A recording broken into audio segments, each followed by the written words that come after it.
Lizzie présente Une femme debout, femme Vaillant de Catherine Bardon, lu par Melissa Windal.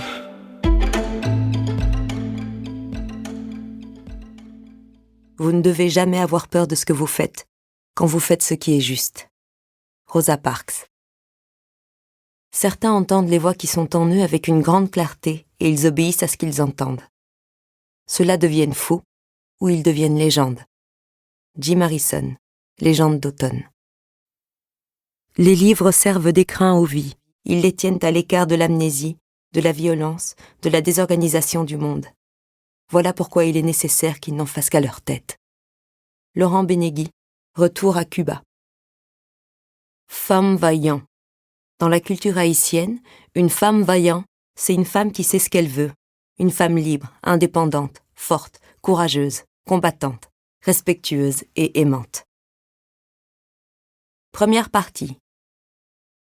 La piste, c'est le purgatoire, la longue route où les mécréants doivent se dépouiller de leur peau d'hommes pêcheurs. La piste, c'est le purgatoire avec une porte de sortie, une porte qui ne s'ouvre que sur l'enfer. Gary Victor, La piste des sortilèges. Dimanche 4 décembre 2011. Villa Altagracia, 5h45. Maudit coq. Sonia ouvre un œil. Ce volatile va finir dans une casserole. Elle frissonne et remonte la couverture jusqu'à son cou. Depuis son retour de Genève, 4 jours auparavant, elle dort mal.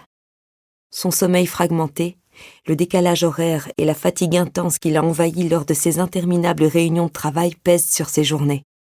Une grande lassitude ralentit ses pensées et le moindre de ses gestes. La nuit a été difficile. Elle a eu un mal fou à s'endormir et elle s'est réveillée en sueur à plusieurs reprises malgré la fraîcheur de la nuit. Le dîner d'hier est mal passé.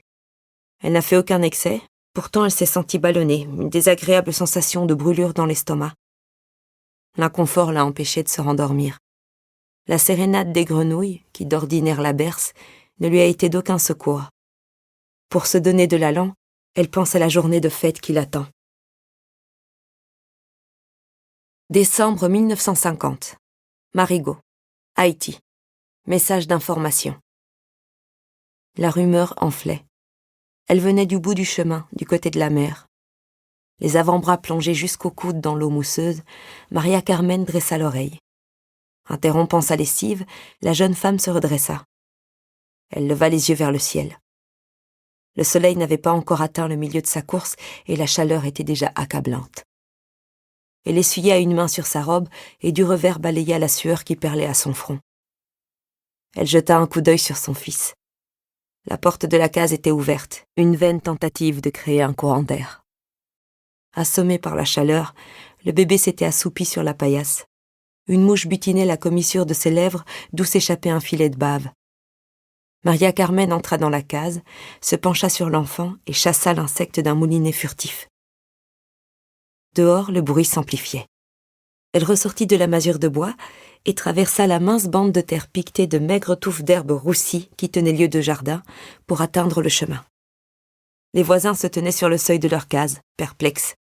Qui pouvait bien venir troubler la torpeur du village?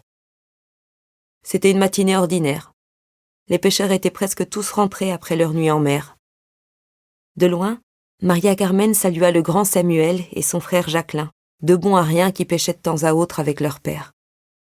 Ils étaient à peine vêtus, juste un caleçon, comme s'ils venaient de se réveiller. Quand il la vit, Jacqueline contracta ses lèvres en un sourire graveleux qui l'accompagna d'un clin d'œil. Elle détourna le regard. Plus loin, le vieil Adolphe, jambes arquées, carcasse tremblotante, se cramponnait à sa canne en bambou aux côtés d'Augustine. En face, Céleste était elle aussi sortie de sa case, son dernier né dans les bras. Tous avaient le visage tourné en direction de la mer. La main en visière sur le front, Maria Carmen vit une voiture passer au bout du chemin. Elle soulevait un épais nuage de poussière. Quelqu'un criait. Des paroles indistinctes dans un haut-parleur.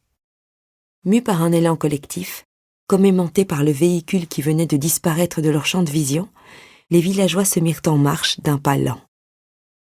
Maria Carmen jeta un coup d'œil sur son bébé endormi avant de les suivre. D'autres groupes convergeaient en direction du front de mer, où une petite troupe cernait déjà la camionnette arrêtée face à l'immensité étincelante.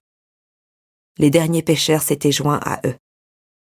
Une voiture étrangère à Marigot, c'était un événement assez rare pour créer un attroupement de curieux dans le village. À plus forte raison quand s'en échappait le ronflement ininterrompu d'un flot de paroles.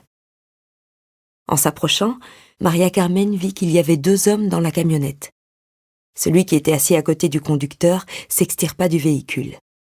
Écartant les badauds, il se jucha sur le plateau arrière. Il tenait un porte-voix à la main.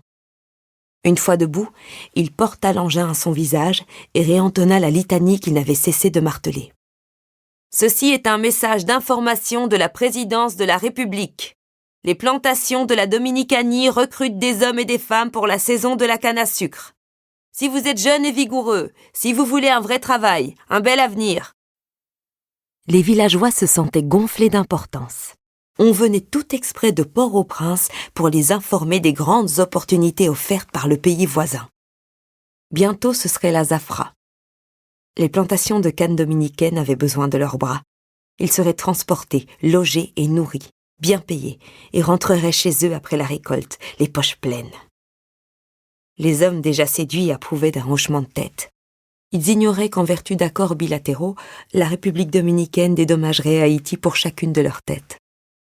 Les femmes, plus sceptiques, faisaient la moue, mais, pragmatiques, elles imaginaient déjà comment dépenser cet argent providentiel. À la fin d'un discours bien rodé, l'aboyeur regagna son siège sous des applaudissements nourris. Déjà la voiture s'éloignait pour aller porter la bonne parole dans le village voisin. En écoutant le crieur, Maria Carmen avait senti son cœur se serrer. Elle se dandinait d'un pied sur l'autre. Ce n'était pas nouveau. Elle avait entendu des messages semblables, diffusés par la radio et aussi dans les discours du président Magloire. Dans toutes les zones rurales, des véhicules circulaient pour recruter des travailleurs avec le concours du gouvernement haïtien. Des hommes étaient déjà partis là-bas, de l'autre côté de la frontière, en quête d'un meilleur avenir. Comme Gédéon, le fils d'un voisin, qui travaillait pour une grande compagnie américaine, à l'Ingenio Central Romana dans le sud du pays, et faisait parvenir... Nous espérons que vous avez apprécié cet aperçu. Pour continuer à écouter ce livre audio sur Google Play Livres, utilisez le lien dans la description de la vidéo.